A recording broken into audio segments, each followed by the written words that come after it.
கிபி 1035 கட்டப்பட்டது. 13 அடி உயரமுள்ள சிவலிங்கம் இங்கு உள்ளது. 55 மீட்டர் உயரமான கம்பீரமான கோபுரம் கொண்ட கோவில். கல்லால் செதுக்கப்பட்ட நுணுக்கமான சிற்பங்கள் இங்கு உள்ளன.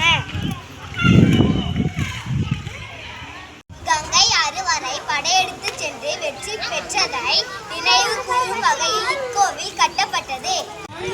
இந்த பெரிய நந்தி சிற்பம் செங்கல் சுண்ணாம்பால் செய்யப்பட்ட சிற்பம். இதன் உயரம் 20 அடி.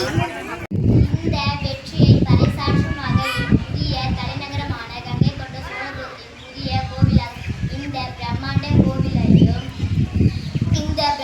கோவிலையும் புதிய ஏரியாக சோழபுரம் ஏரியையும் அமைத்தார்.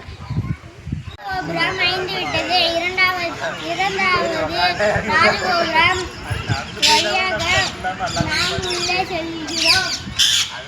கங்கை கொண்ட சோழபுரம் கோவிலை கட்டியவர் முதலாம் ராஜேந்திர சோழன் ஆவார். இக்கோவில் அரியலூர் மாவட்டத்தில் உள்ளது.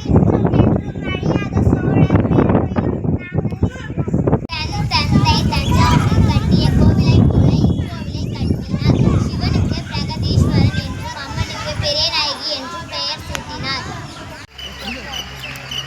இந்த கோவில் வரலாற்று சிறப்புமிக்க இடமாகும். இது சோழர்களின் கட்டடக்கலைக்கு மணிமகுடம் ஆகும். 2004 கங்கை கொண்ட சோழீஸ்வரர் கோவில் உலக பாரம்பரிய சின்னமாக அறிவிக்கப்பட்டது.